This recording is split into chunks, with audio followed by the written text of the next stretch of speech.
after the president had his blow up with President Zelensky, in the White House, the president decided to, as you said, suspend military aid, including aid that was already on the way but had been promised. Welcome to Reporter's Notebook, where we talk to the Washington Examiner's top journalists about the stories breaking on their beats.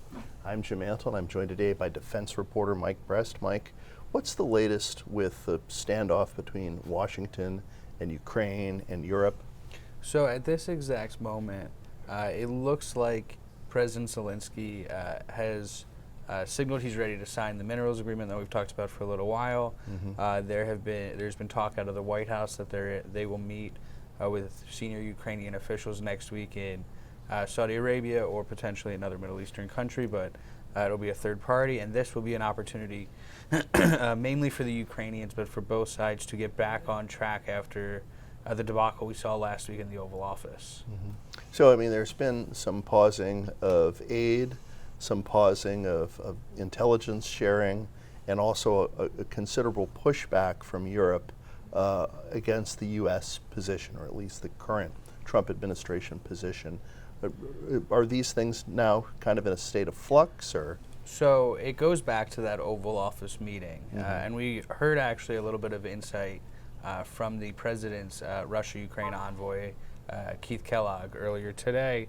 And what he sort of enlightened us about is that after the president had his blow up with President Zelensky, in the White House, the president decided to, as you said, suspend military aid, including aid that was already on the way but had been promised, mm-hmm. And had stopped sharing intelligence. And this is vital intelligence on where Russian troop maneuvers are happening, as well as for air defenses. And so the intelligence in particular is a big deal, as is obviously the military support that the U.S. has provided. And according to Mr. Kellogg, this stoppage occurred as a result of the blow-up in the Oval Office, and this was a way to signify to President Zelensky that he is serious about trying to end the war at all cost. So on another front, there's obviously the situation in Gaza.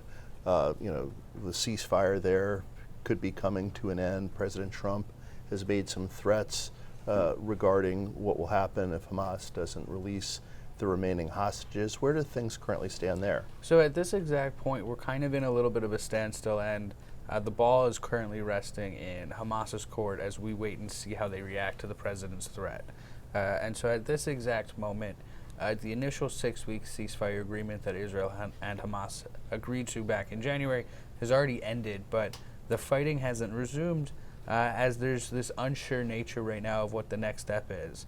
Now, the U.S., Arab allies, people in the region, everyone wants the war to come to an end. The problem is it's unclear what a phase 2 will look like when the sides are as diametrically opposed as they are.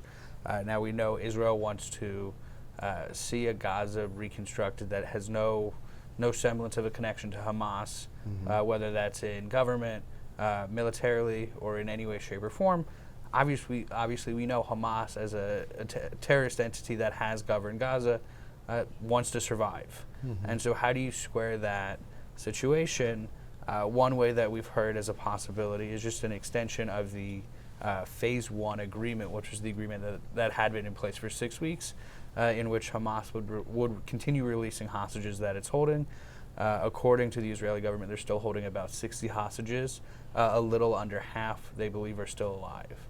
And so they would continue to release these hostages in exchange for continued peace and additional aid. And to what degree are the sides talking?